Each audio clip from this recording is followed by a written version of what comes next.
A fire on Green Bay's west side has destroyed one building, closed streets, evacuated businesses, and kept crews busy on the scene for hours. Continuing coverage of breaking news tops Fox 11 News at 9.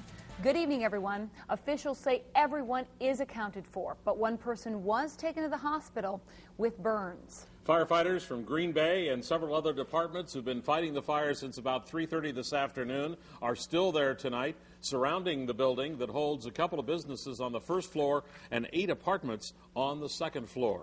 Fox 11's Becky DeVries has also been on the scene since late this afternoon and is still there tonight. And Becky, the impact of this fire spreading beyond the immediate fire zone.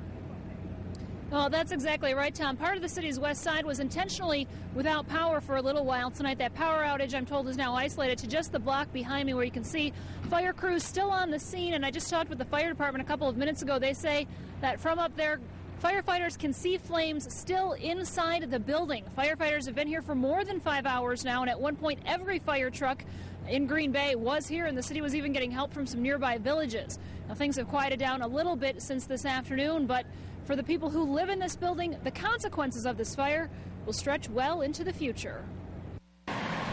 When crews arrived, thick, heavy smoke, a lot of flames out of the corner of the building here. It could be seen and smelled for miles. My wife came in and said that the building's on fire, so I ran around the corner, and by the time we got around the corner, it was up in smoke. An apartment in this building had been home to Lance Morrow, his wife, and 5 children for just 4 months. My heart dropped, we was in the shelter. We lost our business over on Main Street, and then, we ended up in the shelter because we lost our business, and now we just got a place to, recently and get back on our feet, and this happened. This, the largest Green Bay fire in recent memory. The fire department says fighting it put a strain on the water system, and at least 60 firefighters helped with the effort. One person was on the back lower roof. If you look, there's a lower portion of the roof, and we helped rescue that person off of that roof. It surprised me, I said, how they happen? So, I don't know how they happen. The owner of the building and the liquor store on the first floor says he doesn't know how he will move forward. I feel pretty bad about my liquor store and the building and everything. While the building is lost, the owner and its residents are left to pick up the pieces. It hurts, man, but you got to keep going.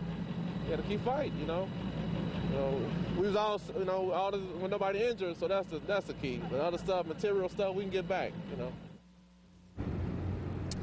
And again, as far as the fire department knows, they believe all the residents have been accounted for. They say there's a very remote chance there may have been someone in the building, but everyone that the residents, again, have been accounted for. By the way, the building's owner estimates its value to be around $650,000. Tom? And presumably, Becky, a total loss. And as for the building itself, is it in danger of just simply collapsing? Well, Tom, the fire department's been concerned all afternoon that a collapse is a possibility with all the water they've been putting into the building.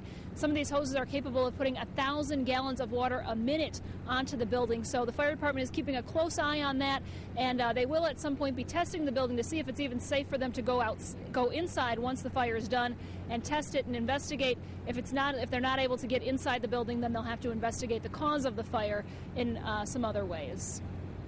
And once again, the crews are expected to be on the scene all night. Is that right? Yes, crews. Talked to the battalion chief a few minutes ago. He says that the crews are going to be here throughout the night and quite possibly into the morning, and the road closures here would go along with that as well. So it's definitely going to be a long night for the Green Bay Fire Department. All right, Becky, thanks very much. Becky DeVries live in downtown Green Bay.